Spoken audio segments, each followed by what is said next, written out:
itengeneze njia ya Bwana, yanyosheni mapito yake, itengeneze njia ya Bwana, yanyosheni mapito yake.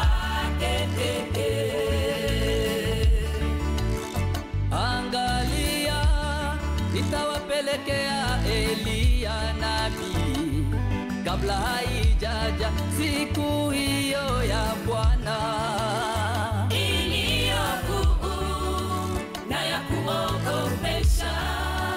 Siku ile kuu, siku kweli ya Bwana, iliyokuu na ya kuogopesha.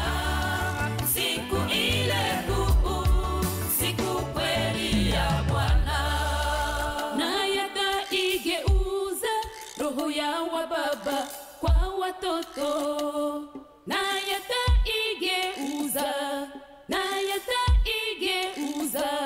roho ya watoto kwa wababa, ili nisije nikaipiga dunia, nikaipiga kwa laana.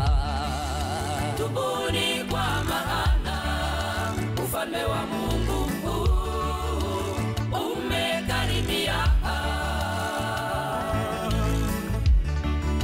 Tubuni kwa maana ufalme wa Mungu umekaribia. Itengeneze njia ya Bwana, yanyosheni mapito yake, itengeneze njia ya Bwana, yanyosheni mapito yake.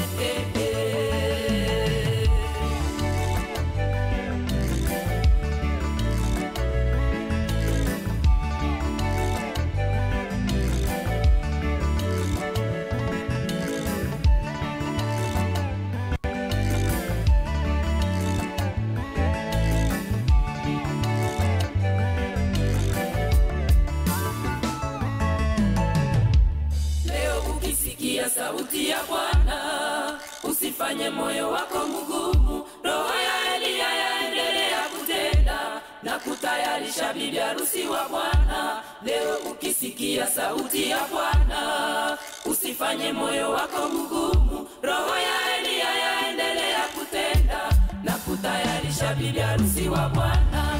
Leo ukisikia sauti ya Bwana, usifanye moyo wako mgumu.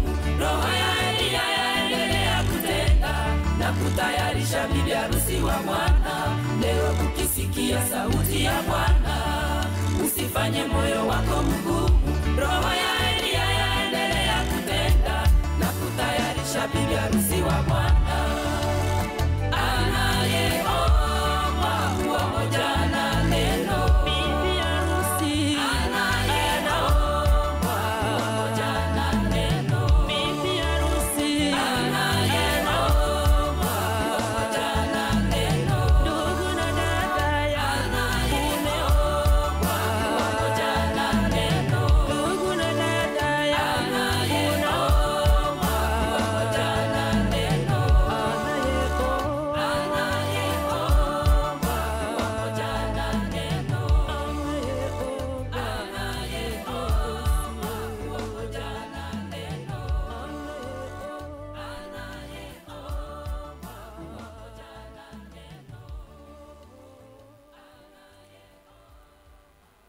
Tunawasalimia wote wanaotufuata katika mitandao. Nous vous saluons, Kwa nous saluons ndugu tous ceux qui nous zetu suivent à wenye partir de leur wiko maison. huko na huko, Nos tunawasalimia frères qui katika sont jina la par-ci Yesu par-là, Kristo. nous les saluons au nom de Jésus-Christ. Tunapata hii wakati nzuri Nous wa avons kusikiliza reçu ce bon maneno moment ya pour Mungu. écouter les paroles de Dieu. Imeandika ya kwamba mwanadamu hataishi tu Il kukula est écrit que mkate, l'homme ne vivra il point faut pia akule du neno pain, la il faut Mungu. qu'il vive, qu'il mange également Ndio la kwa parole de maana Dieu. tunashukuru kuona kwamba Voilà pourquoi nous sommes réjouis tumefika de hii voir jioni, que nous sommes arrivés ni ce wakati soir. nzuri ya kufuata C'est neno la un Mungu. bon moment pour recevoir la parole de Dieu. Tutaomba Mungu. Nous allons prier Dieu. Aksanti Baba yetu Merci notre Père kwa kutupatia jioni ya leo, pour nous avoir accordé cette soirée. kwa kutuletea nguvu ya kuya kusikia neno Pour nous lako. accorder la force de venir écouter ta Kwa parole. ndugu ambao iko mbali Les frères qui sont au loin wanaotufuata pia et qui nous suivent également walijiandaa tangia se sont asubuhi préparés depuis le matin wakingojelea hii wakati en nzuri. attendant ces bons moments. Tumefika moyo, tunasema Mungu aksanti. Nous y sommes arrivés, nous disons merci Magharibi Dieu. ya leo pia Ainsi ce soir également, Baba yetu tatusaidia tena notre Dieu, tu pourras nous aider kufungua également masikio à yetu ouvrir nos oreilles kusikia yenyewe roho kunaambia makanisa pour écouter ce que l'Esprit dit aux jo églises. kurudi kwako ni karibu, Parce que ton retour est imminent. ni wakati wetu wa matayarisho. C'est notre temps de préparation. Eve mioyo ya wandugu zetu Ainsi que tu puisses éveiller le cœur de nos bakuwe frères, kalme, qu'ils soient calmes neno la Mungu itatoka et que la parole de Dieu va juu sortir. haiko mwanadamu jana Parce que ce afundisha n'est pas un mwingine, homme qui va enseigner c'est l'autre, l'Esprit de Dieu. lakini ni roho ya Mungu. mkuwe tu attentif Soyez kuifuata, attentifs pour l'écouter. na wagonjwa Et wote que tous les autres malades wenye wana nguvu, qui n'ont pas de Seigneur, force, ubasaidie Seigneur, que tu les en viennes en aide, écoutant seulement ta kwa parole, kusikia tu neno lako, wanapata afya. qu'ils reçoivent la bonne santé. Aksanti Baba yetu, Merci notre Père. nakushukuru Nous te remercions katika jina la Yesu au nom de notre Kristo. Seigneur Jésus-Christ. Amen. Amen. Ni wakati wa matayarisho tuko C'est nayo, le temps de préparation que nous avons. na tuko na neno nzuri ambayo Mungu Et nous alitupatia. avons une bonne parole que Dieu nous a donnée. Yohane 14 Jean 14. Jean 14. Hapa yule wanasema Ici, Jésus il dit- réconforte les apôtres. Wanasema Yesu anatia moyo wa mitume, Il reviendra vers eux. atawarudilia. Na sisi pia Et tuko nous tunangojelea également, nous hili. sommes en train d'attendre cela. Tukaanja kusoma pale Si nous kumsari commençons à lire Jean là-bas, 14 Yohana mstari wa kwanza. 14, premier verset. Que votre cœur ne se trouble point. Musifadhaike mioyoni mwenu, Croyez en Dieu, croyez munaamini en Mungu, moi. muniamini mimi vile vile. Il y a plusieurs demeures dans la maison de mon Kuna Père. makao mengi katika nyumba ya baba yangu. Si cela n'était pas, je vous l'aurais dit. Ile haingelikuwa ningeliwaambia, Je vais vous préparer une na place. kwenda kuhatarishia Et nafasi. lorsque je m'en serai Na allé wakati atakapokuwa nimekwenda et que je vous aurai na préparé nitakuwa une place, nimewatayarishia nafasi, je reviendrai nitarudia et je vous prendrai na avec moi, nitawachukua pamoja nami, afin que là où je ili suis, kwenye mie niko vous y soyez aussi. nanyi muwe pale vile vile. Kusikia hii maneno, Écoutez donc ces paroles, matayarisho c'est-à-dire nyumba ya la kila mmoja wetu préparation, iko la deja maison de pale. chacun de nous est déjà C'est là. le temps Ni de se wakati préparer. ya kujitayarisha, Ni wakati wa c'est nehema. le temps de la grâce. Alors Mungu Alors que atusaidie Dieu nous vienne en aide tusilale pour usingizi. que nous puissions nous endormir. Kuona maevenema yenye kunapitika mdunia Voyons les leo, événements qui se passent dans le monde aujourd'hui. hata mwenye hasiki yake Même, maneno ya même Mungu celui qui n'écoute pas les paroles de iko na Dieu, woga. il a Na peur. kwa kumaliza ile Et woga, pour mettre fin à inafaa cette kusikia neno la peur, il Mungu faut écouter la parole de Dieu Dieu. tukupatia Cette matumaini. parole qui va te donner de l'espérance. Imeandikwa ya kwamba Il est katika écrit que Petro ya pili, dans 2 Pierre, 2 Pierre, 2 Petro Pierre apili, 3 Petro apili sura tatu, sura 3 mstari wa 9. 2 Pierre 3 verset 9. Le Seigneur ne tarde pas dans l'accomplissement de la promesse. Bwana hakawi kutimiza ahadi Ila yake. ahadi tuko tunasema Cette tunamgojelea, promesse dont nous sommes en train d'attendre, comme quelques-uns le croient. kama vile wengine wanavyozani. Balisha kutuambia hii habari On tangia nous a déjà parlé zamani.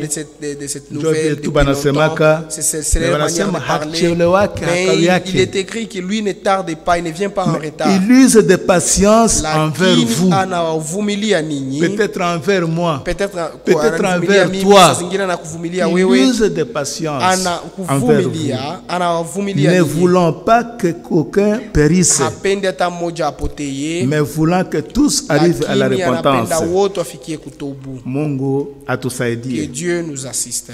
Imeandikwa ya kwamba Il est écrit que celui qui a trouvé grâce devant mwenye Dieu amepata neema kwa macho ya et qui a Mungu des oreilles na mwenye iko na pour masikio entendre, ya qu'il kusikia, entende ce que l'Esprit asikie dit. na aelewe kile ambacho Roho à inasema, l'église. inaambia kanisa. Yenye ile roho iko nakwambia C'est kwenye que cet huko, esprit est en train de te dire là où tu es, que cela puisse t'aider. Mungu awe pamoja Que nasi. Dieu soit avec nous.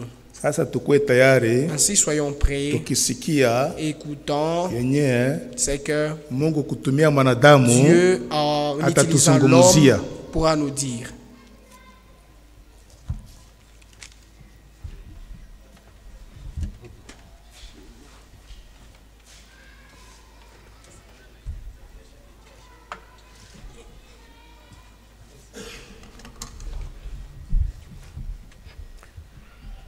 Je vous salue dans les précieux noms de notre Seigneur et Sauveur Jésus-Christ. Na wasalimu katika jina ya damani ya Bwana na Mwokozi wetu Yesu Kristo. Nous sommes reconnaissants à notre Dieu Tuko wenye shukrani kwa Mungu wetu pour ce jour qu'il nous accorde aujourd'hui. kwa ajili ya hii siku ambayo ametupatia leo, Et il nous permet encore d'invoquer son nom. na anaturuhusu tena tuweze kuitia jina yake. Son nom est merveilleux, Jina yake ni ajabu, son nom est grand. jina yake ni kubwa, C'est le nom qui est au-dessus de tous les noms. ni jina yenye kuwa juu ya majina zote, Et il nous a révélé ce nom-là. na alitufunulia hiyo jina, Il s'est révélé à nous. alijifunua kwetu. C'est vraiment quelque chose de très merveilleux. Kabisa ni jambo la ajabu sana. Le grand Dieu, Yule Mungu mkubwa il nous fait connaître son nom. anatujulisha jina lake. En principe, en Afrique, Kwa kawaida huku Afrika on connaît quelqu'un d'adulte par le nom de ses enfants. wanajuaka mtu mkubwa kupitia jina za watoto yake. On dit le papa de X, Wanasema baba fulani, la maman de Y. mama fulani. Jamais on connaît le nom de la personne en question. Kabisa kwa kweli mtu ajuake jina ya ule mzazi ya bale batoto. Si vous cherchez quelqu'un dans les avenues, Ukitafuta mtu kumbi barabara huko vous na dites je kule, cherche un certain Timothée. unasema niko natafuta mtu mwenye anaitwa Timothée. En tout cas, vous aurez des difficultés à le retrouver. Kabisa utakuwa na ugumu ya kumpata. On va vous demander quel est le nom de... Vous ne connaissez même pas un de ses enfants. Uliza me, aujua hata mmoja mbatoto yake? Quand vous citez seulement le nom d'un enfant, vous dites ah, c'est celui-là. Jina ya mmoja. Il est là, il est là. Ah, ndio, kwake njo pale.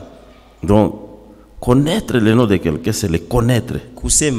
Ni kusema kujua jina ya mtu ni kumjua kabisa. Maintenant, Dieu, lui, Sasa Mungu yeye il nous fait connaître son nom. anatujulisha jina lake. C'est merveilleux. Ni ajabu.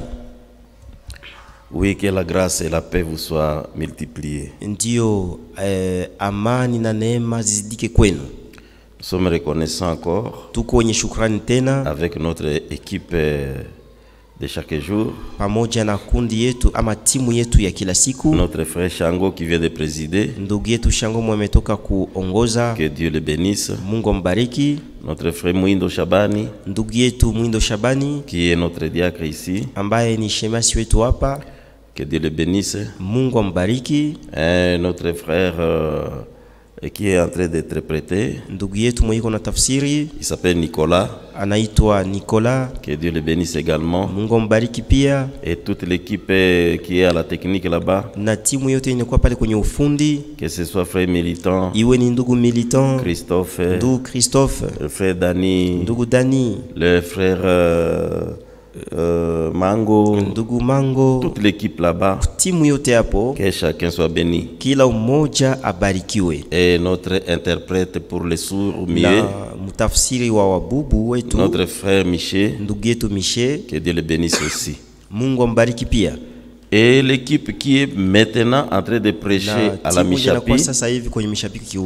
Que Dieu soit avec eux. Mungu awe pamoja nao. C'est notre frère pasteur Bulumba. Ni ndugu yetu mchungaji Bulumba. Qui est accompagné de notre frère pasteur Kabanza. Na mchungaji ndugu yetu Kabanza. Que Dieu le bénisse là-bas. Mungu awabariki kule. Oui, nous ne pouvons pas vraiment manquer de dire que nous sommes reconnaissants à Dieu pour tout ce qu'il fait pour nous. Ndio, hatuwezi kosa kusema kwamba tunakuwa na shukrani kwa Mungu kwa yote anayotufanyizia. Il nous a fait ses enfants. Alitufanya kuwa watoto wake. Être enfant de Dieu. Kuwa mtoto wa Mungu. C'est quelque chose de prodigieux. Ni kitu kabisa cha ajabu. Et c'est de cela que nous allons parler un peu. Na hiyo ndio tutazungumzia kidogo. Comme nous avons dit la fois passée, kama vile tulivyosema siku nous iliyopita, vivons les temps les plus merveilleux de tous les temps. Tunaishi nyakati nzuri sana kuliko wakati zote. Dans l'histoire du salut, Katika historia ya wokovu, c'est maintenant le moment le plus important. injo sasa wakati ya muhimu sana. Le Seigneur Jésus-Christ est venu sur la terre. Bwana Yesu Kristo alikuja kudunia, Il a accompli l'œuvre parfaite qu'il devrait accomplir. alitimiza kazi kamilifu ambayo ilimubidi kutimiza, Et c'était à notre faveur. na ilikuwa kwa ajili ya faida yetu. Et tous les gens depuis les apôtres Na watu wote tokea wa mitume attendent encore de Wangali. voir la manifestation des enfants de Dieu. wangali wanangojelea kuona kuzirika ya wana wa Mungu. Même la nature elle-même, Hata maumbile hayo yenyewe elle aussi attend la manifestation des enfants nayo de Dieu. pia inangojelea kuonekana ya watoto wa Mungu. Oui, je vois notre frère Blessing là-bas. Ndio naona ndugu yetu Blessing Que pale, Dieu le bénisse aussi à la Mungu technique. ambariki pia pale ku upande wa ufundi. Donc c'est le moment où la manifestation des enfants de Dieu va se manifester. Permettez-moi la répétition. Ni kwamba injo wakati sasa ile kuzirika ya watoto wa Mungu itaonekana. C'est le moment le plus important. Ndio wakati ya muhimu Mais sana. ces enfants de Dieu là Lakini wale watoto wa Mungu sont qui? wao ni wanani? Comment les sont-ils devenus?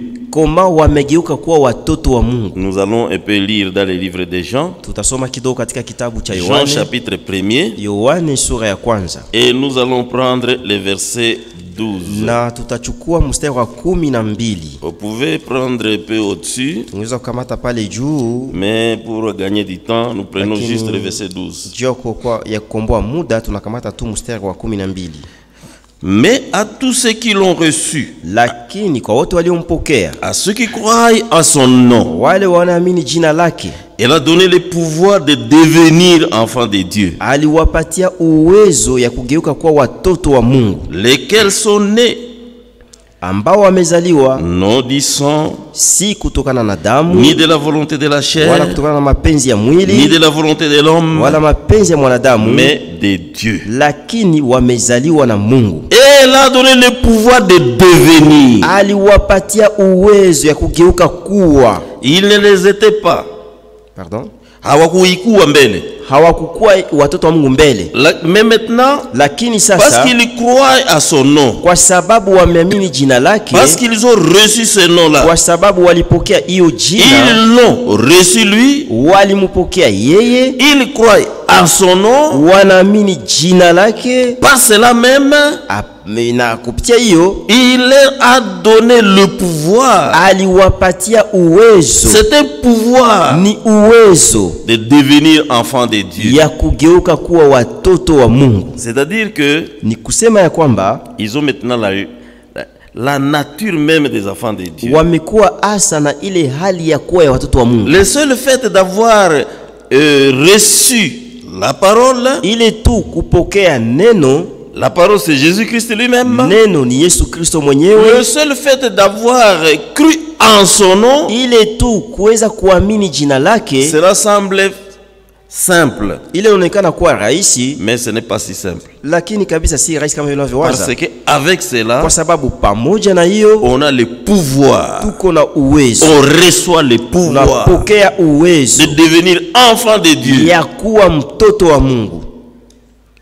Enfant de Dieu né non pas de la volonté de l'homme. Mtoto wa Mungu ambaye hazaliwe kutokana na mapenzi ya Il mtu. n'y a pas un homme qui a dit, Hakuna mtu mwenye en alisema tout cas si vous ne croyez pas comme kabisa, moi, kama uamini sangi mimi naamini, nous ne serons pas d'accord. hatutakubaliana. Non, Hapana, ça n'engage pas Dieu. ile kabisa ione Mungu. Il n'y a pas quelqu'un qui dit, Hakuna mtu mwenye anasema si vous voulez travailler dans ma société, kama unapenda kutumika mkiwanda si vous changu, voulez que je vous donne du travail, kama unapenda nikupatie kazi, vous croyez comme moi. uamini kwanza sangi mimi naamini. Cela n'engage pas Dieu. Ile abione Mungu. Il n'y a pas quelqu'un qui dit, Hakuna mtu mwenye anasema bon, moi je vous ai engendré, mie nilikuzaa, vous devez suivre ma religion. unapashwa kufuata dini yangu. Si vous ne croyez pas dans ma religion, Kama uamini katika dunia en tout yangu, cas, bon, moi Isa, vous n'avez pas mon héritage. Hautapata kuriti yangu. Et je ne vous paye pas les minervales. Na sitakulipia franka ya masomo. Je ne me charge pas de vous. Sitashughulika na wewe. Et en cela, na kwa hiyo, à cause de ces menaces là, juu ya ile kushambulia vile, vous dites bon, je crois au nom du Seigneur Jésus-Christ. Ninaamini kwa Yesu Kristo. J'accepte le Seigneur Jésus-Christ. Nakubali Bwana Yesu Kristo. Mais dans le très fond de vous-même, lakini mule mundani, vous savez très bien que unajua vizuri ya kwamba non, c'est pour protéger vos intérêts. Hapana, ni jutu basi ulinde zile faida zako. Non, c'est pas ça. Hapana, haiko ile. C'est pas que la maman a dit. Si kwamba mama alisema, en tout cas toutes mes filles doivent me suivre à l'église. Wabinti wangu wote wanapasha nifuata ukanisa. Et vous avez suivi seulement la maman. Na mulifuata tu mama même yenu. Si vous avez été baptisé. Hata kama mulibatizwa. Et c'est pas que le mari dit. Si kwamba juu Bwana alisema, non, dans la maison on ne peut pas avoir deux fois. Hapana, munyumba tuwezi kuwa na imani mbili. Non, on doit avoir une seule foi. Hapana, tunapasha kuwa na imani moja. Ou bien tu. vous êtes avec moi à l'église. Au mko na mimi kukanisa. Ou bien je cherche une autre qui va croire comme moi. Mwingine mwenye taamini kisi mimi naamini. Ce n'est pas de cela qu'il s'agit. Haiko ile njia inahusika. Non de la volonté de la chair ni de la volonté de l'homme. Kutokana na mapenzi ya mwili ama ya mtu. Et non pas du sang non plus. Na haitokane na damu. Mais de Dieu. Lakini wamezaliwa na Mungu. C'est là qui sont nés de Dieu. Wale ambao wamezaliwa na Mungu. Nous lisons dans le livre de Galates. Tunasoma katika kitabu cha Wagalatia. Galates au chapitre 3. Galatia sura 3. Le verset 26. Mstari wa 26. Il est dit. Inasemeka, car vous êtes tous fils de Dieu. Kwa maana nyote ni wana wa Mungu. Par la foi en Jésus-Christ. Kwa imani katika Kristo. C'est par la foi en Jésus-Christ. Ni kupitia imani katika Kristo. Que vous êtes devenus tous fils de Dieu. Mmekuwa wote wana wa Mungu. Ce qui fait de vous fils de Dieu. Inakufanya kuwa mwana wa Mungu. C'est la foi en Jésus-Christ. Ni ile kumwamini Yesu Kristo. Il ajoute au verset 27. Anaongeza kwa mstari wa 17. Vous tous qui avez été baptisés en Christ. Maana nyinyi wote mliobatizwa katika Kristo. Vous avez revêtu Christ. Mulivaa Kristo. C'est cela. Ni iyo. Et Jean complète l'idée. Yohane anaenezeshea iyo wazo. En son épître. Katika nyaraka yake. Épître de Jean. Nyaraka ya le premier épître. Nyaraka ya kwanza ya Yohane. Le chapitre 5. Sura ya 5. Nous allons lire juste le premier verset. Tutasoma tu pale mstari wa kwanza. Et nous allons continuer comme ça. Na tutaendelea vile. Quiconque croit que Jésus est le Christ. Yeyote anayeamini ya kwamba Yesu ndiye Kristo. Beaucoup connaissent que Jésus est le Christ. Wengi wanajua kwamba Yesu ndiye Kristo. Parce que on leur a dit ça à l'école. Kwa sababu waliwaambia hiyo kwa masomo. Parce qu'on leur a dit ça à l'école de dimanche. Kwa sababu waliambia hiyo kwa ile somo ya watoto ya sikia yenga. Parce qu'ils ont lu quelque part. Kwa sababu walisoma fasi fulani. Et ils savent que bon Jésus wanajua ya kwamba Jésus-Christ. Yesu ni Kristo. Non, Jésus-Christ. Yesu Kristo. Alors ça. Bon, Jésus-Christ. Yesu Kristo. Mais c'est pas ça. Lakini haiko ile. Il est dit quiconque croit. Inasemeka kwamba yeyote anayeamini. Il ne s'agit pas de la tête. Si mambo ya kichwa kujua mkichwa. Non, ce n'est pas la tête qui est touchée. Haiko kichwa ndio inaguswa. C'est la foi. Ni imani. Quiconque croit que Jésus est le Christ. Yeyote anayeamini ya kwamba Yesu ndiye Kristo amezaliwa na Mungu. Voilà.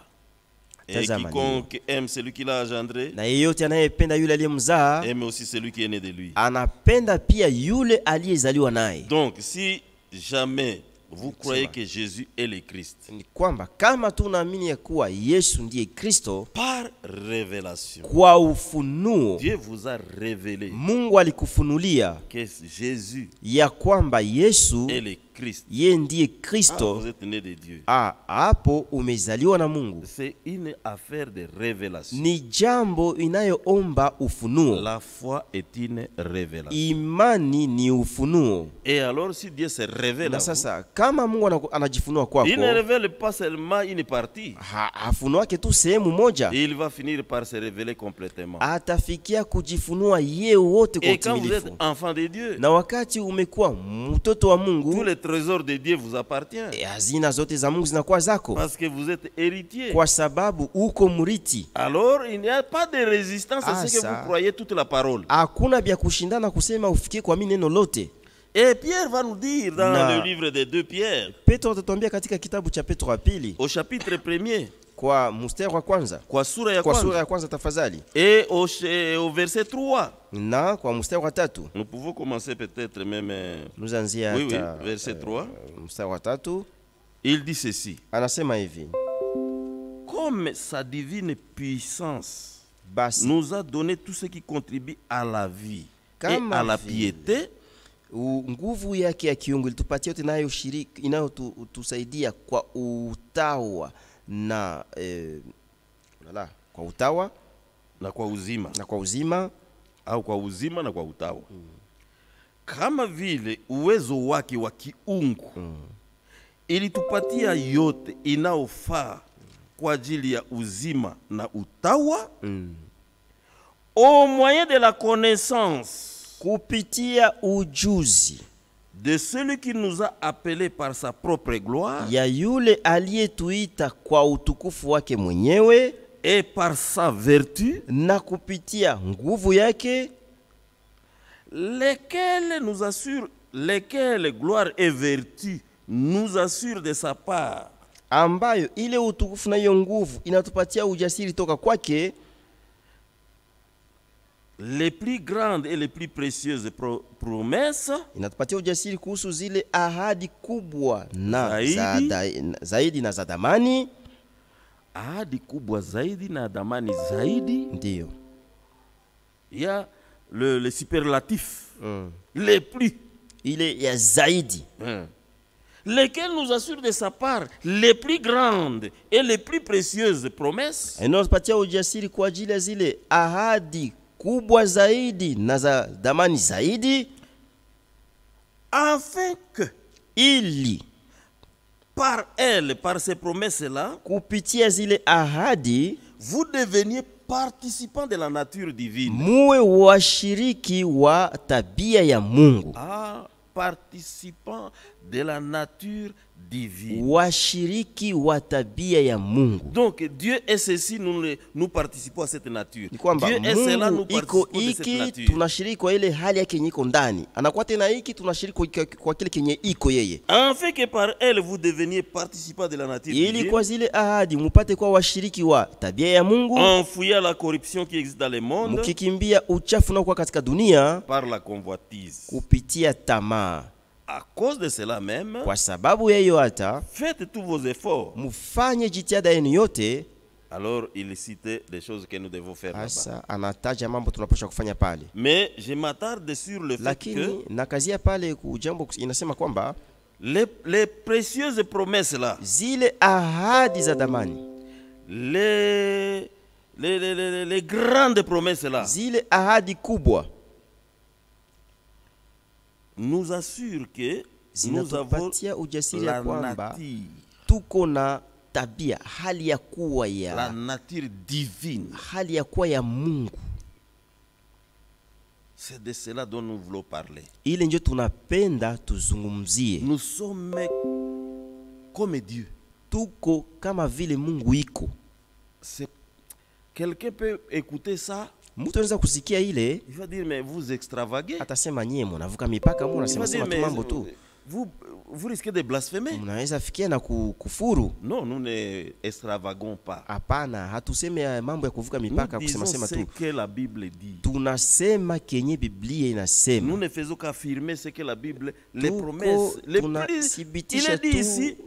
Inasemeka hapa ambayo inatupatia ujasiri toka kwake juu ya zile ahadi kubwa zaidi na za damani zaidi. Ah oui, c'est pour cela que le Père nous écoutait comme si nous extravagons. Ni juu ile inaweza kuona kama tuko tunasema tu mambo tangi tu ya kufanya kiburi. Hapana, nous dépassons les bornes. Tunavuka mipaka. Non. Hapana, nous ne dépassons pas les bornes. Hatuvuke mipaka. Nous sommes dans les bornes de la parole. Tuko mipaka ya neno. Il dit par ces promesses-là, anasema kupitia zile ahadi, nous devenons participants de la nature divine. Tunakuwa washiriki wa ile tabia, hali ya kuwa ya Mungu.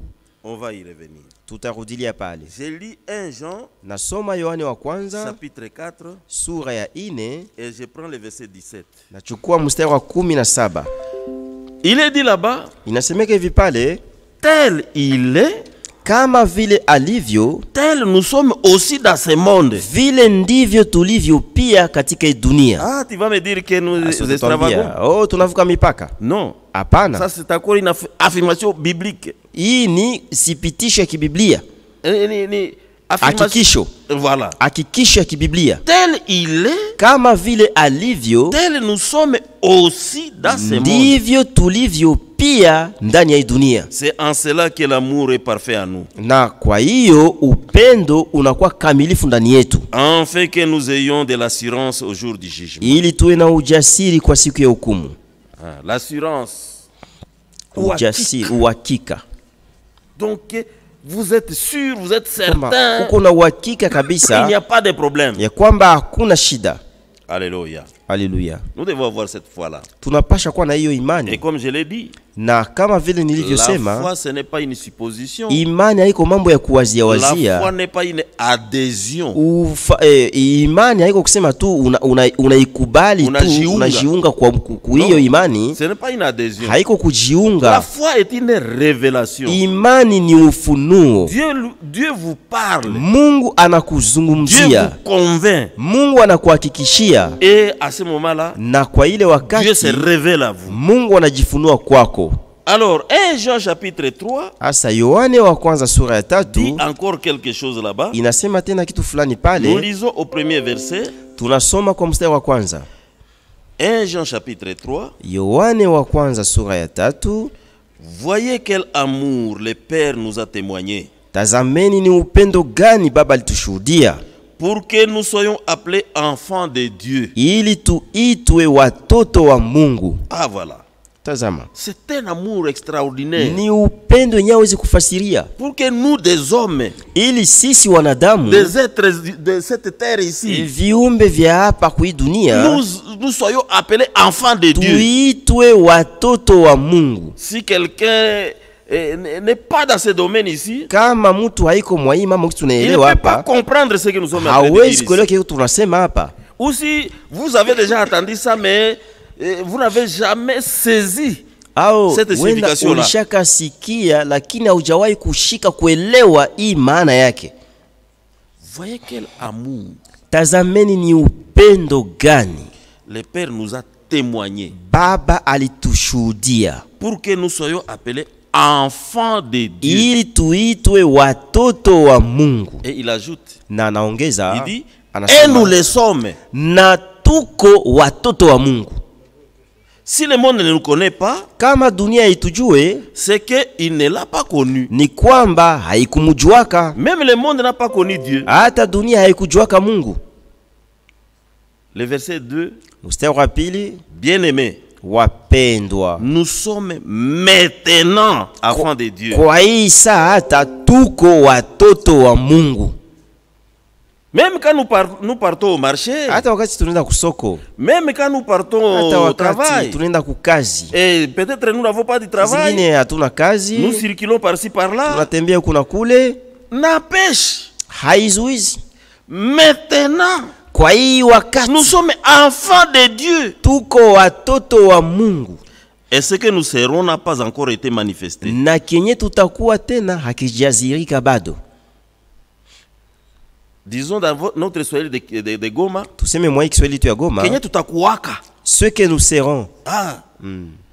Et ce que nous serons n'a pas encore été manifesté. Na kenye tutakuwaka hakijazirika bado. Mais nous savons que lakini tunajua ya kwamba lorsque cela sera manifesté, wakati hiyo itakapozirika, nous serons semblables à lui. Tutamfanana.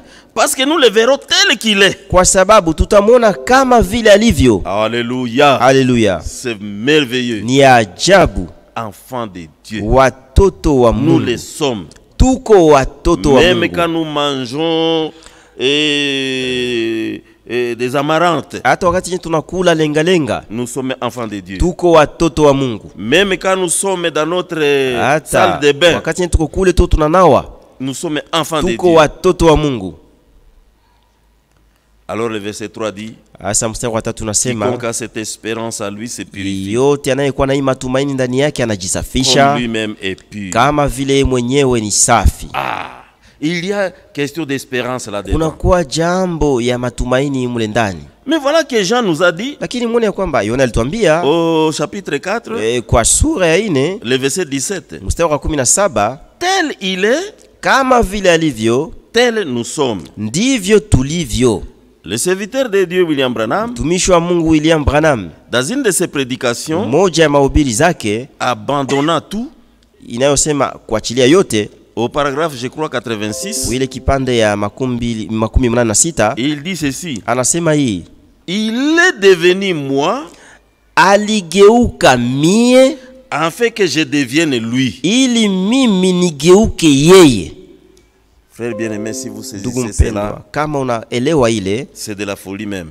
inakuwa hata wenda wazimu C'est vraiment de la folie. kabisa, ni wenda wazimu. Jésus-Christ est devenu moi. Yesu Kristo aligeuka mie, Dieu est devenu au moi, Mungu aligeuka mie afin que je devienne lui. ili mimi nigeuke yeye. Lui, Yeye le créateur de toutes choses, muumbaji wa kila le kitu, grand Dieu. yule Mungu Il est mkubwa devenu moi, aligeuka mie afin que moi je devienne lui. ili mimi nigeuke yeye. Le problème c'est que Shida ni kwamba Galates chapitre 4, Wagalatia sura 4 le verset 1er et le verset 2, mstari wa kwanza na wa pili il dit que nasema kwamba nous sommes parfois nous comportons seulement comme des enfants, nous restons des enfants. mara tunashikamata kama vile watoto, tunabakia batoto. Or, aussi longtemps que l'héritier est enfant, Ijapo wakati yote murithi angaliki mtoto, j'ai dit qu'il ne diffère en rien d'un esclave, nasema ya kwamba hatafautiane kwa lolote na yule mtumwa, quoi qu'il soit le maître de tout. ijapo yeye ndiye bwana mwenyeji wa vyote. Aujourd'hui là, Leo certains frères, certaines sœurs, wandugu wa moja, wadada wa moja, ils ne diffèrent vraiment pas des autres gens, habatafautiane na watu wengine, mais pourtant, ijapo ils sont les maîtres, wao ndio wenyeji, ils sont les héritiers. wao ndio warithi. Il est dit au verset 2, Nasemeka kwa mstari wa pili, mais il est sous des tuteurs et des administrateurs jusqu'au temps marqué par le Père. lakini yeye ndiye chini ya wasimamishi na wakili hata wakati uliokwisha kukamuliwa na Baba. Parce qu'en fait, Kwa sababu ni kwamba il y a un temps où nous serons établis. kuko wakati yenye tutawekwa. Nous sommes enfants de Dieu déjà, Tayari tuko watoto wa Mungu, mais il y a encore un temps de l'établissement. lakini kuna kwa tena ingine wakati yenye tutawekwa kama vile watoto wa Mungu. Et ce jour-là, Na hiyo siku c'est ce que nous avons dit la fois passée jeni tulisema siku en iliyopita, lisant Romains. na wakati kwa tunasoma Warumi, Romains chapitre 8, Warumi 8, je vais le lire encore, nitaisoma tena. le verset 23. Warumi 8:23. Je commence au verset 19. Naanzia kwa mstari wa 19. Aussi la création attend-elle avec un ardent désir la révélation des fils de Dieu. Kwa maana viumbe vyote vinangoja kwa hamu sana ufunuo wa mwana wa Mungu. Wana wa Mungu. Wa wana wa Mungu. La nature attend la révélation des fils de Dieu. Maumbile ama viumbe vinangojea kufunuliwa, kuzirika ya wana wa Mungu. Alors le verset 23 dit, 13 nasema, et ce n'est pas elle seulement, wala si maumbile tu, mais nous aussi. lakini sisi pia wenyewe. Nous les concernés. Sisi tunaohusika. Nous aussi. Sisi pia, qui avons les prémices de l'esprit, ambao tuko na malimbuko ya roho. nous aussi nous soupirons à nous-mêmes Sisi vile vile tunaugua ndani yetu, en attendant l'adoption, tukingojelea kufanywa wana, la rédemption de notre corps. ukombozi wa mwili wetu. Vous savez que le Seigneur Jésus-Christ, Mnajua kwamba Bwana Yesu Kristo il était toujours Seigneur, alikuwa tu Bwana, mais un jour, lakini siku quand il est moja monté sur la montagne de wakati transfiguration, alipanda kumlima wa mageuzi, on l'a vu transformé, wakemona akageuka, on l'a vu transfiguré, akabadilika sura, on l'a vu métamorphosé. kuna na badilika kabisa, na geuka. Ce jour-là, Hiyo siku c'était le jour de placement. ilikuwa ni siku ya placement, Ya kuwekwa. ya kuwekwa. C'était le jour d'établissement. Ilikuwa ni siku ya kuwekwa. Et nous attendons nous aussi ces jours-là. Na sisi pia tunangojea hiyo siku. Mais nous sommes déjà enfants de Dieu. Lakini tayari tuko watoto Nous wa Mungu. attendons ce jour-là de placement. Tunangojea hiyo siku ya kuwekwa. Et ce jour n'est plus très Na lointain. hiyo siku haiko tena mbali sana. Que Dieu soit loué. Mungu apewe sifa. Alors nous venons de dire, Asa tumetoka kusema nous sommes enfants de Dieu. tuko watoto wa Mungu. Et tel il est, Na kama vile alivyo, tel nous sommes. ndivyo tulivyo. Nous sommes participants de sa nature. Tuko washiriki wa tabia yake. En sorte que Kwa jinsi nous savons que Dieu est saint. tunajua ya kwamba Mungu ni mtakatifu. Dieu est saint. Mungu ni mtakatifu. Il est très saint. Iko mtakatifu sana. Et comme nous avons les prémices, Na hivi tuko na malimbuko, nous aussi, sisi pia la Bible nous appelle saints. Biblia inatuita watakatifu. D'abord, Pierre, quand il écrit, Kwanza wakati Petro anapoandika 1 Pierre chapitre 1er, Petro wa kwanza sura ya kwanza le verset 16, il dit ceci. mstari wa 16 anasema hivi: Selon qu'il est écrit, kama vile vous inavyoandikwa, serez saints, mutakuwa car je watakatifu suis saint. kwa maana mimi ni mtakatifu. Dieu dit que, Mungu anasema ya comme lui il est kwamba saint, kama vile yeye ni Nous mtakatifu, aussi. sisi pia nous serons saints. tutakuwa watakatifu. Nous ne serons pas saints au ciel. Hatutakuwa watakatifu mbinguni, Nous serons saints, c'est déjà à partir d'ici. tutakuwa watakatifu kuanzia hapa. Parce que le verset 15 nous dit ceci. Mstari wa 15 anatuambia hivi: Mais puisque celui qui vous a appelé est saint, lakini kwa sababu yeye aliyowaita ni vous mtakatifu, aussi soyez saints dans toute votre conduite. nyinyi pia muwe watakatifu katika mwenendo wenu wote. Selon qu'il est écrit, vous serez saints, Kama vile ilivyoandikwa, mtakuwa watakatifu car je suis saint. kwa maana mimi ni Donc, mtakatifu. c'est d'abord une injonction d'être saint. Kwanza ni shurti ya kuwa mtakatifu, Donc, shurti mapashwa. mapashwa. Banatulazimisha. Oui, on nous oblige. Il dit, Anasema mais puisque celui qui vous a appelé est saint, kwa sababu yeye aliyewaita ni mtakatifu, vous aussi soyez saints nyinyi dans pia toute votre muwe conduite. watakatifu katika mwenendo wenu wote. Donc Dieu veut que nous soyons saints. Ni kwamba Mungu anapenda tuwe watakatifu. Mais cette phrase-là, Lakini hiyo msemwa, quand il dit vous serez saints, anaposema mutakuwa Car je watakatifu suis saint, kwa mimi ni mtakatifu, c'est presque comme il pouvait dire ni karibuni sawa ngizangizwa kusema que la lumière soit, ya kwamba nuru iwe mais la lumière fut. na nuru ikakuwa. La lumière fut tout simplement. Nuru ikakuwa tu. Parce que Dieu a dit Kwa kuwa Mungu que la alisema lumière soit nuru iwe et la lumière fut. na nuru ikakuwa. Soyez saints Muwe watakatifu et vous serez saints. na mtakuwa watakatifu. C'est automatique. Ni hapo Donc, hapo haiko il y a une injonction là-dedans, kwamba kuna kwa wajibu pale, mais aussi il y lakini a pia la parole de Dieu qui a été prononcée kuko pour nous neno ya Mungu ambayo ilitamkwa kwa ajili yetu afin que nous devenions saints. ili tuwe watakatifu. Et si cette parole a été prononcée pour Na nous, kama hiyo neno ilitamkwa kwa Nous ajili sommes yetu, saints. basi tuko ou watakatifu. comme il dit, nous serons saints. Kama vile alivyosema au Mais kama vile nous le alivyosema sommes. tutakuwa watakatifu, lakini tuko watakatifu. Nous ne le serons pas dans le futur. Hatutakuwa watakatifu msiku za kuja, Parce que lorsque Paul était sur terre, kwa sababu wakati Paulo alikuwa pa il kudunia, pouvait écrire aux Philippiens. angeweza andikia wa Filipi. C'était des gens qui ont vécu sur cette terre comme Ni nous. watu ambao walikuwa wameishi kwa hii dunia kama vile Si Paul sisi. était aujourd'hui sur cette terre, Kama Petro angelikuwa leo kwa hii il Paulo angekuwa kwa hii écrirait la dunia, même chose à nous angetuandikia pia ile jambo moja kwetu comme sisi, il a écrit aux kama Philippiens. vile alivyoandikia wa Filipi. Nous lisons le chapitre 1er Tunasoma sura ya kwanza et le verset 1er. na mstari wa kwanza. Paul et Timothée, Paulo na Timotheo, serviteurs de Jésus-Christ, watumwa wa Yesu Kristo, à tous les saints à Jésus-Christ qui Kwa sont wa- à Philippe. kwa watakatifu wote katika Kristo Yesu walio katika Filipi, Aux évêques et aux diacres. kwa waangalizi na kwa washemasi, Que la grâce et la paix vous soient données. neema na neema ipewe kwenu. Neema na salama. De la part de Dieu notre Père Toka Mungu Baba yetu et du Seigneur Jésus-Christ. na Bwana Yesu Kristo. Donc déjà là, il écrit aux Philippiens. Tukia pale anaandikia wa Filipi, Il dit à tous les Anasema. saints à Jésus-Christ. kwa watakatifu wote katika Kristo. Peut-être que les Philippiens étaient exceptionnels. Saa zingine wa Filipi walikuwa wa kipekee, C'est pour ça qu'il a écrit aux Philippiens de ndio cette maana manière-là. aliandikia kwa Filipi kwa namna ile. Mais nous les voyons écrire Lakini, aux Colossiens. tunaona tena anaandikia wa Kolosai chapitre 1er, sura ya kwanza, les versets 1 et 2. mstari wa 1 et 2. kwanza na wa pili. Paul, apôtre de Jésus-Christ par la volonté de Dieu, Paulo mtumwa wa Yesu Kristo kwa mapenzi ya Mungu, et le frère Timothée, na Timotheo ndugu yetu, aux saints et fidèles frères en Christ qui sont à Colosse. kwa watakatifu na ndugu waaminifu katika Kristo walio katika Kolosai. Que la grâce et la paix vous soient données de la part de Dieu notre Père. Neema na salama iwe kwenu toka Mungu Baba yetu.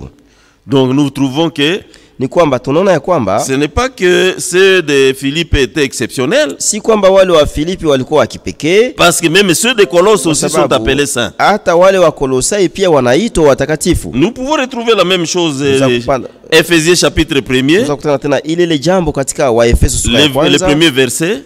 mstari wa kwanza, Nous allons trouver qu'il salue les saints tunakutana kwamba pale anasalimia watakatifu qui sont à Éphèse. wenye kuwa Efeso. Dans 2 Corinthiens Katika Wakorinto wa pili, chapitre 1er, sura ya kwanza, le premier verset, mstari wa kwanza, il écrit aux Corinthiens anaandikia en les Wakorinto appelant toujours saints. akiwaita tu watakatifu. Et aujourd'hui, il allait écrire Na leo tena angeweza à ceux qui kuandika, sont à Goma, anaandikia wenye kuwa en les Goma appelant saints. akiwaita watakatifu. Tous ceux qui nous suivent partout là, Wote wenye wanatufuata kule ceux kote, qui sont en Ouganda, wenye kuwa Uganda, les saints qui sont en Ouganda là-bas, watakatifu wenye kuwa Uganda les kule, saints qui sont aux États-Unis là-bas, watakatifu wenye kuwa kule les Marekani, saints qui sont watakatifu au Rwanda là-bas, wenye kuwa huko Rwanda, les saints qui sont partout où, watakatifu wenye ils peuvent nous kuwa capter mahali pote wanaweza par kutufuata Internet. kupitia mtandao, et même ceux qui vont nous suivre na hata wenyewe à différer watatufuata, d'une autre manière électronique. kwa namna nyingine baada ya mahubiri hapa kwa Limoya.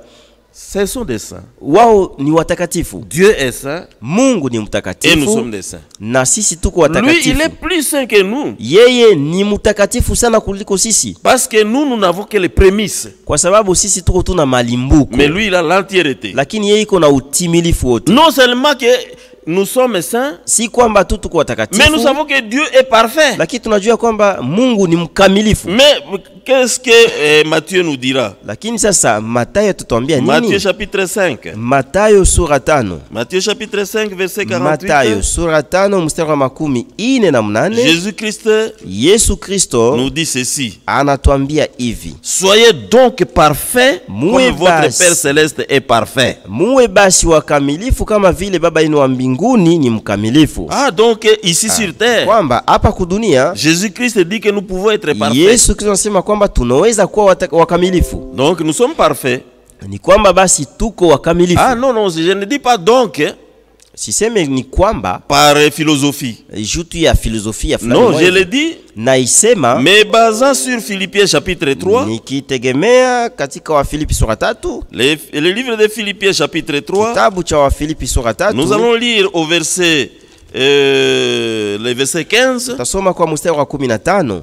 Philippiens 3, 15. Wafilipi 3:15. Nous tous donc qui sommes parfaits, Sisi wote basi tulio wakamilifu. Philippiens dit que nous sommes parfaits. Wafilipi anasema kwamba tuko wakamilifu. Ayons cette même pensée. Tukiwa na hiyo nia moja. Tuwe na nia moja, tuwe na ile nia moja.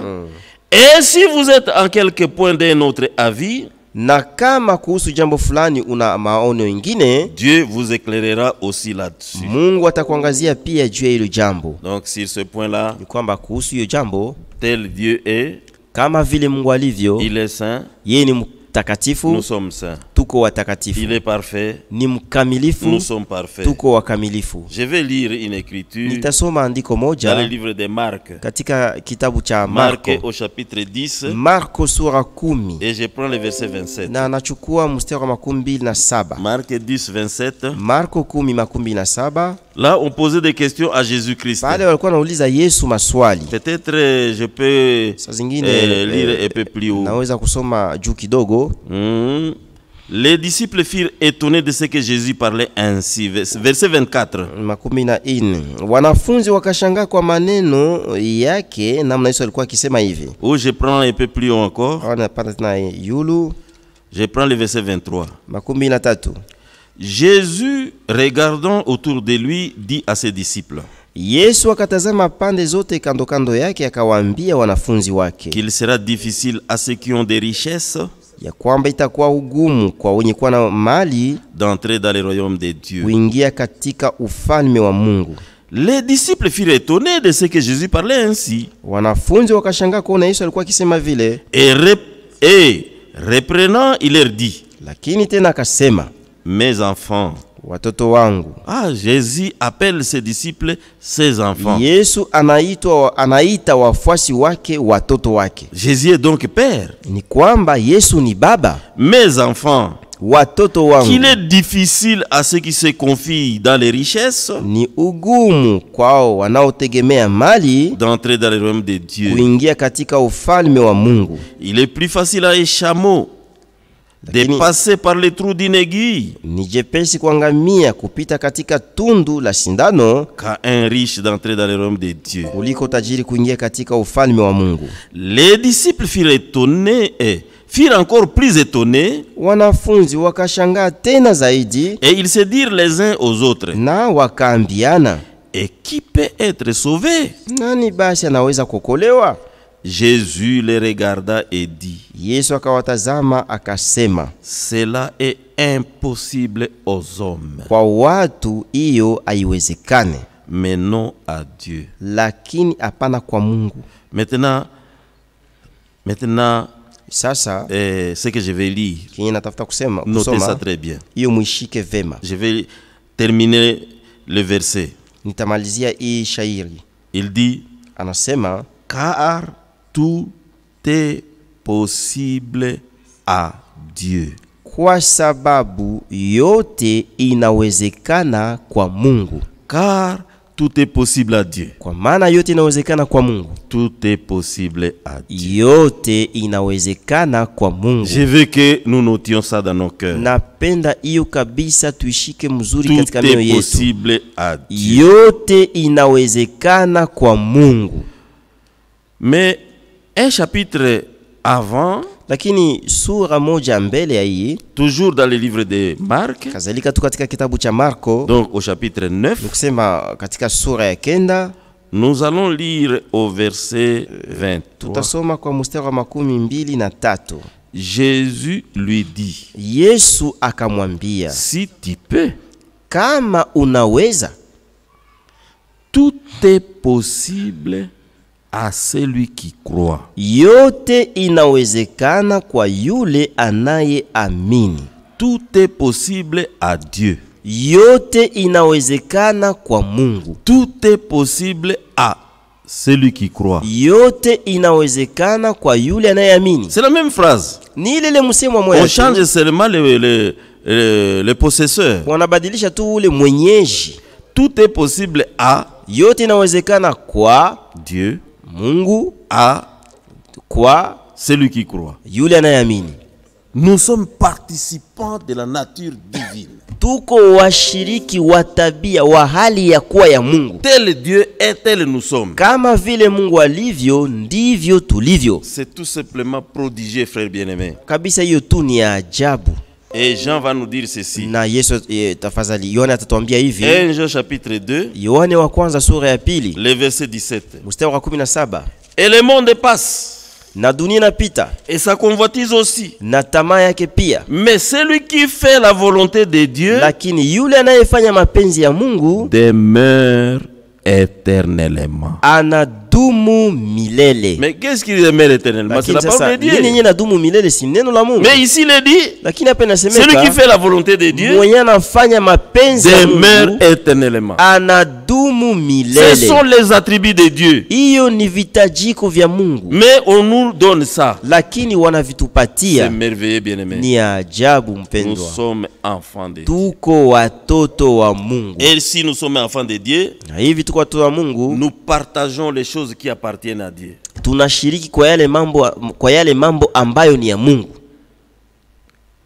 Et quand Dieu s'est fait homme, na wakati Mungu alijifanya mtu, il est venu sur terre, alikuya kudunia, on l'a appelé fils. Walimuita mwana. Et quand il est devenu fils, na alipogeuka kuwa mwana, il a fait de nous aussi des fils et des filles. alitufanya kuwa pia wana na binti. Mais alors, en devenant fils, Lakini sasa katika kuwa Fils de kugeuka mwana wa Mungu, la Bible dit dans Hébreu, Biblia inasema katika Waebrania, Hébreu chapitre 1er, Waebrania sura ya kwanza, le verset 5. mstari wa 5. Car auquel des anges Dieu a-t-il jamais dit, tiens mon fils? Kwa maana Mungu aliwahi kumwambia malaika gani wakati wowote, wewe ndiye mwana wangu, Je t'ai engendré aujourd'hui. mimi leo nimekuzaa. Et encore, je serai pour lui un père, Na tena mimi nitakuwa kwake baba, et il sera pour moi un fils. naye atakuwa kwangu mwana. Dieu dit à propos de Jésus-Christ, Mungu anasema juu ya Yesu Kristo, Jésus-Christ est homme. Yesu Kristo mutu. Dieu dit, Mungu anasema c'est Jésus-Christ homme, c'est le médiateur entre nous les hommes et Dieu. huyu Yesu Kristo mutu ni mpatanishi kati yetu sisi wanadamu na Mungu. Alors Dieu dit de lui, Asa Mungu anasema juu je yake, serai pour lui un père, nitakuwa kwa ajili yake baba, et il sera pour moi un fils. naye atakuwa kwa ajili yangu mwana. Frère bien-aimé, saisissez cette phrase-là. Elewa mzuri ile msemo. Je serai pour lui un père, Nitakuwa kwa ajili yake baba, et il sera pour moi un fils. naye atakuwa kwa ajili yangu mwana. Ça, maintenant, quand nous lisons 2 Corinthiens chapitre 6, Tunaposoma wa Korinto wa pili sura ya 6 et nous prenons les versets na 18, tunachukua mstari wa 18, le verset 18. mstari wa 18. Je serai pour vous un père, Nitakuwa kwa ajili yenu baba, et vous serez pour moi des fils et des filles, nanyi mutakuwa kwa ajili yangu wana na binti. dit le Seigneur Tout-Puissant. Hivi asema Bwana Mwenyezi. Mais c'est là, il a dit ça pour Jésus. Ile alisemaka juu ya Yesu, Maintenant, il le dit pour nous. asa tena naisema kwa ajili yetu. Donc, ce qui concerne Jésus nous concerne aussi. Kenye kinahusu Yesu kinatuhusu pia. Bien-aimés, nous Wapendwa, sommes dans une position que vous ne pouvez pas comprendre. tuko msimamo wenye kabisa mwezi kuelewa. Alors, pour cela, Asa kwa ajili ya nous hiyo devons abandonner des choses terrestres. tunapasha kuachilia mambo ya chini chini hapa ya Oh, je dirais duniani. des choses terre à terre. Kisema mambo ya chini chini ya bule bule. Parce que nous sommes appelés à une Kwa convocation sababu très haute. tumeitwa kwa mwito yenye kuwa ya juu sana. Dieu dit de son fils, Mungu anasema juu ya mwana wake, je serai pour lui un père, nitakuwa kwa ajili yake baba, il sera pour moi un fils. naye atakuwa kwa ajili yangu mwana. Et voilà, il le dit pour nous. Natazama tena ile Je anaisema serai kwa pour ajili yetu, vous un nitakuwa père, kwa ajili yenu baba, et vous serez pour moi des fils na et des mtakuwa kwa filles, ajili yangu wana na binti. dit le Seigneur Tout-Puissant. Hivi asema Bwana Mwenyezi. Il est vraiment merveilleux. Kabisa yeye ni wa ajabu, ni mwema. Et je pouvais aller vraiment plus loin. Na ningeweza kwenda hata mbali sana. Je pouvais encore citer des attributs de Jésus-Christ, Ningeweza kutaja tena vile vitajiko vya Yesu Kristo lesquels attributs on nous les attribue aussi. ambazo pia wanavitupatia.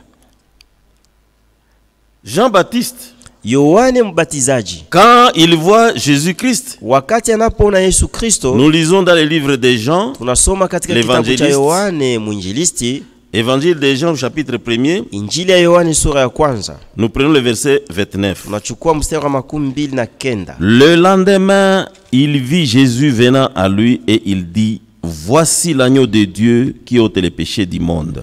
Kesho yake Yohane aliona Yesu akakuja kwake akasema, tazama mwana kondoo wa Mungu anayeondoa dhambi za ulimwengu.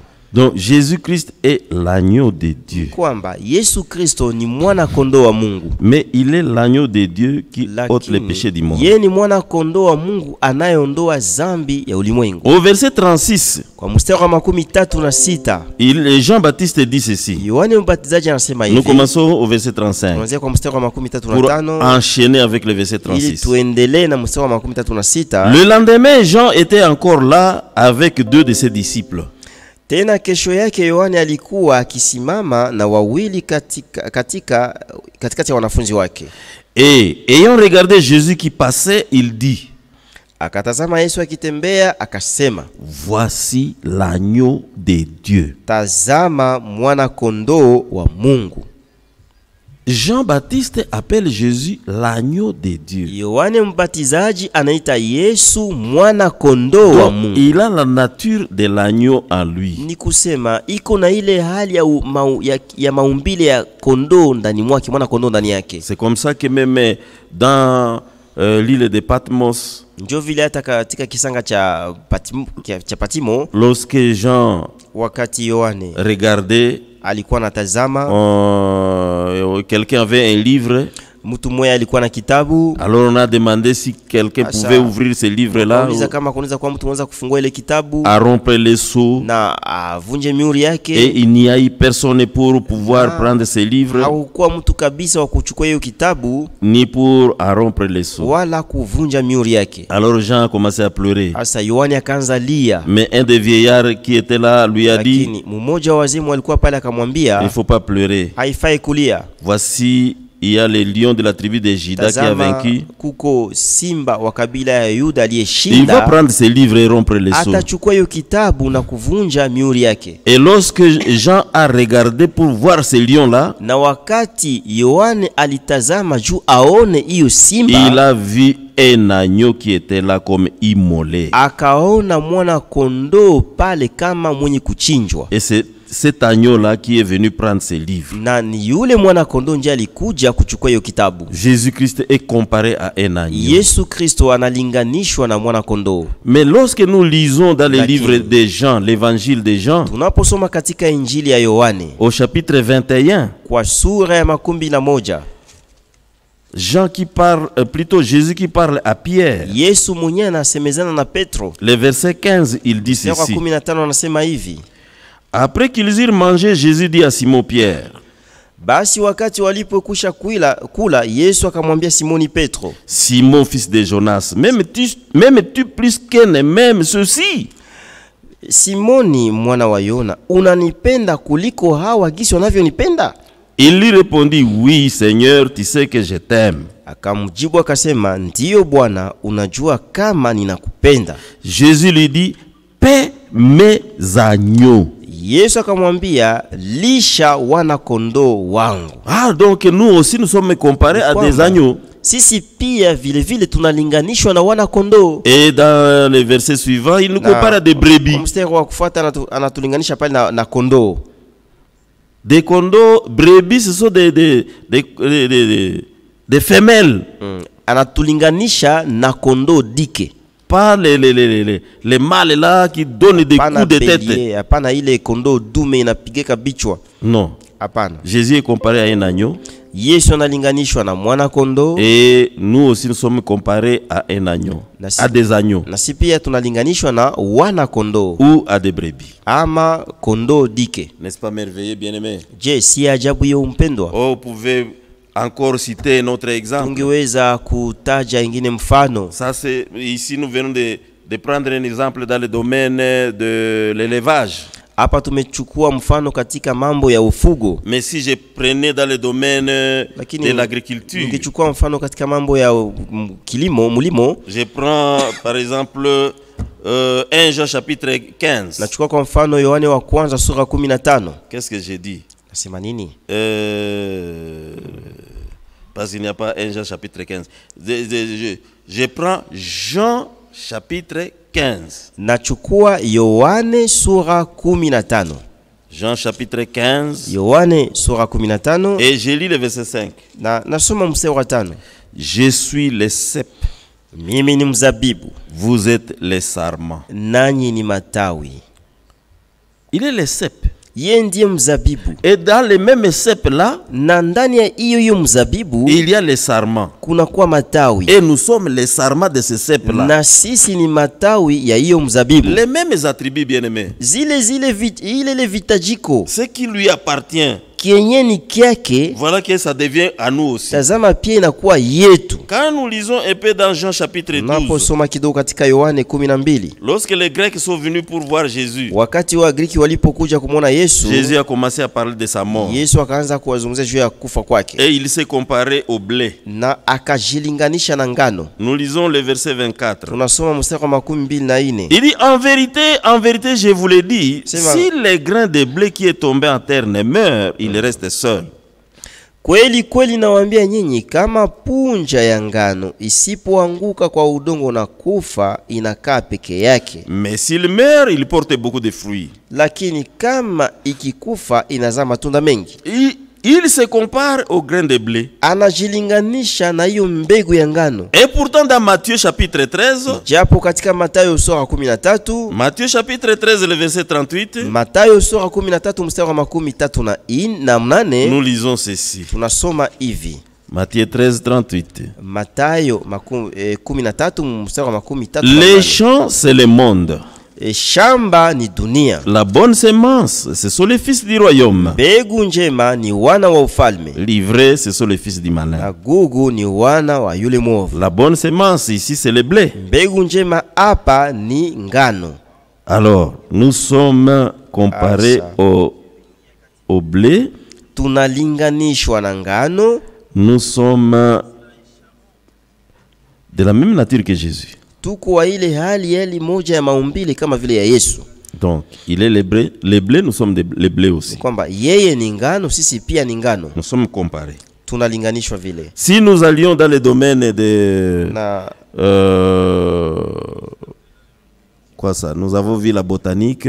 Tumeona mambo ya mimea. Nous avons vu l'élevage. Tumeona ufugo. Nous pouvons prendre aussi la géologie. Nous akamata pia géologie, mambo ya udongo ya inchi. La géologie, mambo ya udongo. Alors je vais lire 1 Pierre chapitre 2. Asantachukua Petro wa kwanza sura ya pili. Et je vais lire le verset 4. Na nitasoma mstari wa 4. 1 Pierre chapitre 2. Petro wa kwanza sura ya pili. Le verset 4. Mustari wa 4. Approchez-vous de lui, pierre vivante, rejetée par les hommes, mais choisie et précieuse devant Dieu. Na mkikuja kwake jiwe lenye hai lililokataliwa na watu, lakini chaguliwa kwa Mungu lenye heshima. Donc Pierre, ou Simon Pierre si vous voulez, Simoni Petro compare Jésus-Christ à une pierre vivante. Analinganisha Yesu na jiwe lenye uhai. Il dit que cette pierre-là est précieuse devant Dieu. Anasema hiyo jiwe ni ya damani mbele ya Mungu. Mais cette pierre a été rejetée par les hommes. Lakini hiyo jiwe ilitupiliwa na watu. Mais juste au verset suivant. Lakini pale kumstari wa kufuata, le verset 5. Mstari wa 5. Il dit et vous-même comme des pierres vivantes. Sema nyinyi vile vile kama mawe yaliyo hai. Édifiez-vous pour former une maison spirituelle. Mujengane ili muwe nyumba ya roho. Un saint sacerdoce. Ukuhani mtakatifu. Afin d'offrir des victimes spirituelles agréables à Dieu par Jésus-Christ. Ili kutolea zabihu za roho za kupendeza Mungu kwa njia ya Yesu Kristo. Donc on pouvait prendre beaucoup de domaines. Sema tungichukua milki nyingi. Nous avons vu dans l'agriculture, katika mlimo, katika ufugo, katika mambo ya ardhi, Mais maintenant voyez un peu dans la cosmogonie. Tuonesa katika mambo ya anga ya juu ya anga mwanga. Quand nous lisons Jean chapitre 8 verset 12, tunaposoma Yohane sura 8 mstari wa 12, Jean chapitre 8, Yohane 8, nous allons prendre le verset 12. Tunachukua mstari wa 12. Nous lisons ceci. Tunasoma ifuatayo. Jésus leur parla de nouveau et dit: Basi Yesu akasema nao tena akisema, je suis la lumière du monde. Mimi ni nuru ya dunia. Celui qui me suit ne marchera pas dans les ténèbres. Yeye ambaye ananifuata hata kwenda katika giza kabisa. Mais il aura la lumière de la vie. Lakini atakuwa na nuru ya uzima. Ici Jésus-Christ se compare lui-même à la lumière. Yesu mwenyewe anajilinganisha na nuru. Et il ne le fait pas une seule fois.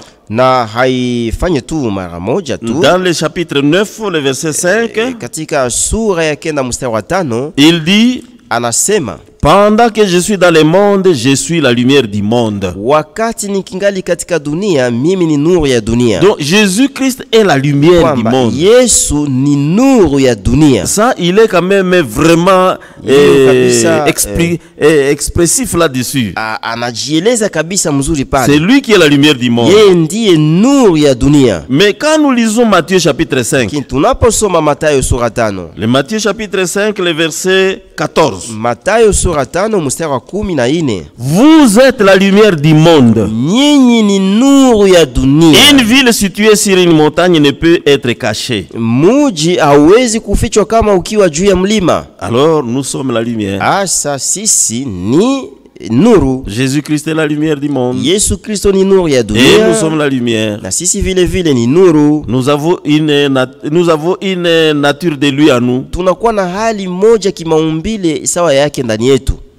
Que Dieu soit loué pour cela. Mungu asifiwe kwa ajili ya ile. C'est pour cela notre façon de vivre sur terre ndio maana juu ya ile namna yetu ya kuishi hapa dunia doit être différente de la façon des autres. Inapaswa kuwa tofauti na namna ya wengine ya kuishi. Nous sommes héritiers. Tuko wariti. Héritiers des choses de Dieu. Wariti wa mali ya Mungu. Mais le vrai héritier, lakini muriti wa kweli, c'est Jésus-Christ. Ni Yesu Kristo. Hébreux chapitre 1er. Waebrania sura ya kwanza. Nous prenons le verset 2. Tunachukua mstari wa pili. Dieu dans ces derniers temps nous a parlé par les fils qu'il a établi héritier de toutes choses, par lesquelles il a aussi créé le monde. Katika siku hizi za mwisho Mungu amesema nasi katika mwana ambaye alimweka kuwa mrithi wa vitu vyote. Donc inaishia pale.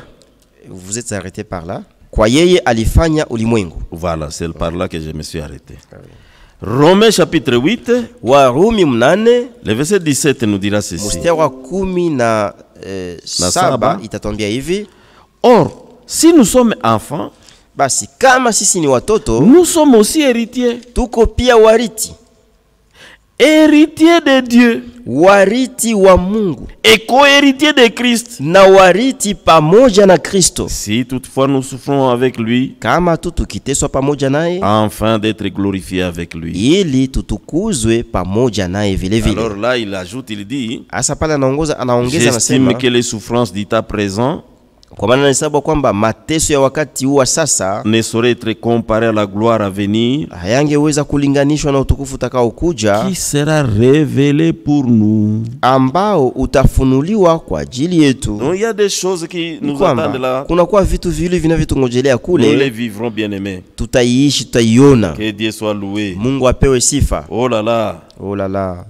Sur lorsque Jésus était baptisé, wakati Yesu alipobatizwa, une voix est venue des cieux, sauti katoka mbinguni, et cette voix a dit, na hiyo sauti kasema, celui-ci est mon fils bien-aimé, ni mwana wangu mpendwa.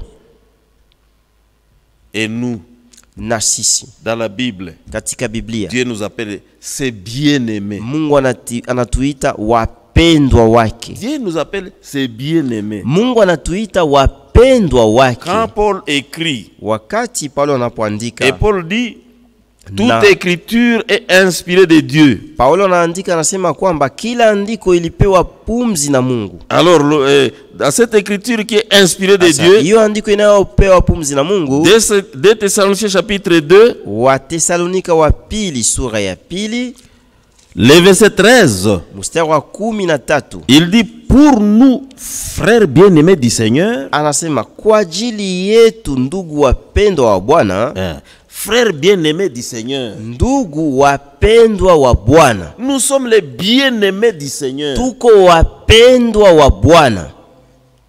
Peut-être là vous dites, bon, il s'agit de Jésus-Christ homme. Nous sommes frères bien-aimés de Jésus-Christ homme. Tuko wa ndugu wapendwa wa Yesu Kristo mutu. Mais quand nous lisons 1 Thessaloniciens chapitre 1 verset 4, tunaposoma Wathesalonika wa kwanza sura ya kwanza mstari wa 4, il est dit ceci. Inasemeka hivi. 1 Thessaloniciens Wathesalonika ya kwanza chapitre 1 sura ya kwanza le verset 4, mstari wa 4. Nous savons, frères bien-aimés de Dieu, tunajua que vous avez été élus, wapendo wa Mungu ya kwamba mulichaguliwa. Nous sommes frères bien-aimés de Dieu. Tuko wa ndugu wapendwa wa Mungu. Nous sommes des frères de Dieu. Ah, mais c'est merveilleux ça. Tena tuko ba ndugu ya Mungu. Imaginez-vous un peu dit, nous sommes les frères bien-aimés de Dieu. tuko wa ndugu wapendwa wa Mungu. Dieu est unique. Mungu ni yeye peke yake tu. Dieu est le créateur. Yeye ndio muumbaji. Mais nous sommes ses frères bien-aimés. Tuko wa ndugu zake wapendwa. C'est de la folie, n'est-ce pas? Ile si ni kwenda bazimu basi. C'est ce que Paul pouvait dire. Cho kenye Paulo ongeza kusema. Il dit vraiment bon, permettez-moi un peu ma folie. Muniruhusu kwanza mvumile kidogo hii kwenda bazimu yangu. C'est prodigieux. Kwa ni ya kiajabu. Nous sommes en train de combattre pour des petites choses inutiles ici sur terre. Tunapigania hapa vitu vidogo vidogo unyabuna hata maana hapa kudunia. Qu'on me voit que c'est moi le pasteur. Aone mimi ndio mchungaji. Qu'on me voit que c'est moi qui sais prêcher. Mimi na yeye ubiri. Quelle dîme, quelle ceci, quelle cela. Kwa ya 10 na mbili yote. Regardez un peu les choses prodigieuses que Dieu nous accorde. Yenye Mungu anatupatia. Et ça c'est pour nous. Na hiyo ni kwa ajili yetu. Frères bien-aimés, ndugu mpendwa, nous sommes d'abord bien-aimés entre nous-mêmes. Kwanza tuko wapendwa katikati yetu sisi benyewe. En plus de cela, nous sommes bien-aimés du Seigneur. Zaidi ya ile tuko wapendwa wa Bwana. Mais on monte encore. Lakini tena nous sommes les frères bien-aimés de Dieu. Tuko wa ndugu wapendwa wa Mungu. Nous sommes les prémices. Tuko malimbuko. Ça dépasse l'entendement. Inavuka kuelewa. Il n'y a pas moyen d'expliquer, frère. Hakuna namna ya kufasiria. Et puis n'essayez même pas d'expliquer. Na kwanza hata usijaribu hata kufasiria. Vous devez accepter seulement par la foi. Unapaswa tu kuikubali kwa imani. Comme la parole de Dieu le dit. Kama vile neno la Mungu linavyosema. Cela suffit. Hiyo inatosha. Dieu le dit. Mungu anasema. Pour moi ça suffit. Kwangu mimi inatosha. Je sais que Mungu anajua kwamba Dieu nous a promis najua kwamba Mungu alituahidia d'être participants de la nature de Dieu. Kuwa washiriki wa tabia ya Mungu. Et il dit na anasema le monde, dunia, on nous voit comme si nous sommes semblables à eux. Tuko sawa sawa nao. La chose n'a pas encore été révélée. Sababu ile jambo mais cela sera manifesté quand il viendra. Itazirika wakati atakapokuja. Mais avant qu'il ne vienne, bien-aimé, mbele akuje wapendwa, il y aura la pluie de l'arrière-saison. Kutakuwa mvua ya majira ya mwisho. Lors de cette pluie de l'arrière-saison, wakati hiyo mvua ya majira ya mwisho, l'église va recevoir la double portion. Kanisa itapokea sehemu maradufu de ce qui était là-bas à la Pentecôte. Ilikuwa kule ku Pentecote. Nous allons vivre cela. Tutaishi, tutaiona. C'est alors que les gens vont se rendre compte que nous sommes différents. Watagundua kwamba tuko tofauti. Dieu vous bénisse. Mungu awabariki. Amen.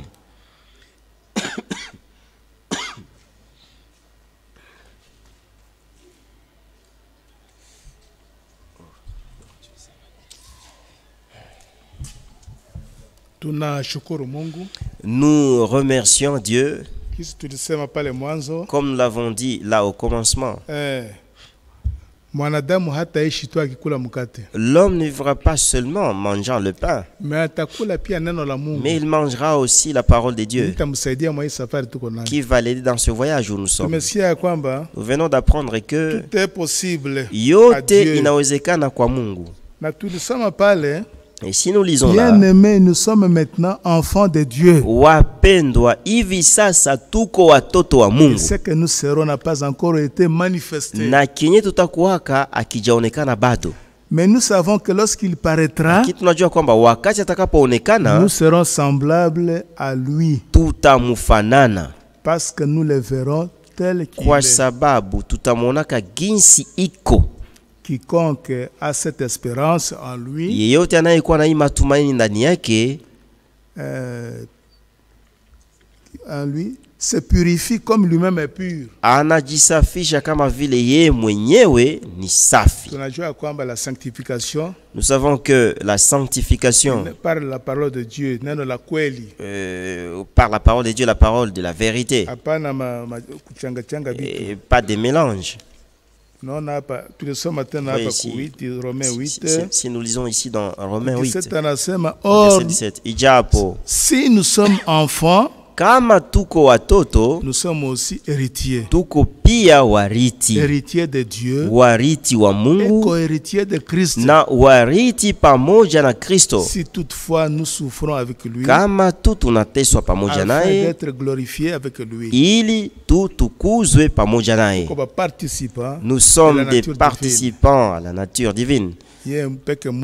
Lui seul Dieu nous aide. On doit savoir que la foi et l'obéissance marchent ensemble. Mais l'incrédulité, la désobéissance marchent aussi de pair. Et nous remercions Dieu. Parce que cette force-là qui nous garde. De nous-mêmes, nous ne pouvons rien. S'il y a une puissance d'égarement, ça pousse ces gens-là loin. Nous aussi, nous avons une puissance qui nous protège. Ça nous protège, ça nous garde seulement dans la parole de Dieu. Nous remercions Dieu pour la soirée d'aujourd'hui, qu'il bénisse son serviteur. Et j'espère que nos frères qui attendaient écouter la parole ce soir, tous ont été rassasiés ce soir. Et que ceux qui étaient malades, qui avaient d'autres problèmes, j'espère aussi que à travers cette parole, ils ont eu la force et qu'ils vont même sommeiller. Et nous te remercions, notre Père, pour la parole que nous avons écoutée ce soir. Daigne bénir ceux qui avaient l'attendement spirituel pour ta parole. Et tous les dossiers qu'ils avaient, ils ont trouvé la solution à travers ta parole. Bénis également ton serviteur. Et nous tous, daigne nous bénir. Dans le nom de Jésus-Christ, Amen.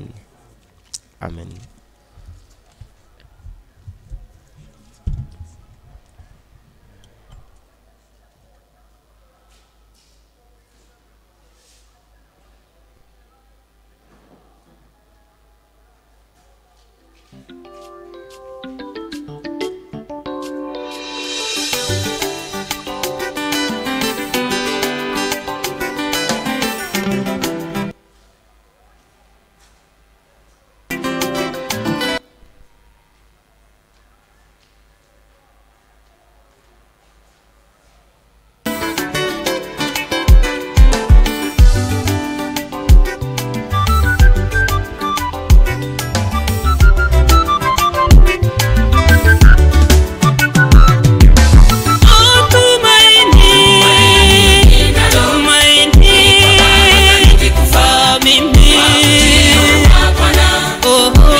tunatetemeka sana kuhangaisha mawazo, na ijapokuwa hatuna uwezo wa kujiongezea hata senti moja tu juu ya maisha yetu hapa chini ya jua.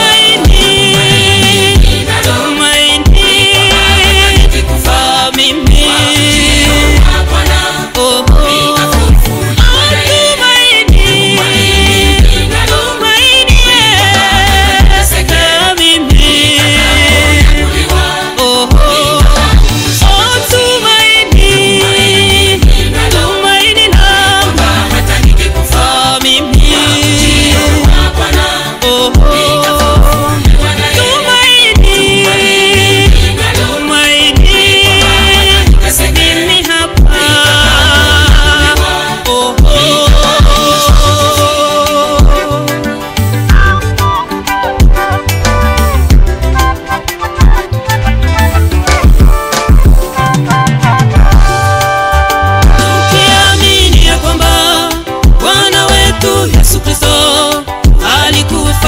alifufuka na leo yu hai. Tuamini pia kwamba waliokufa ndani yake watafufuka.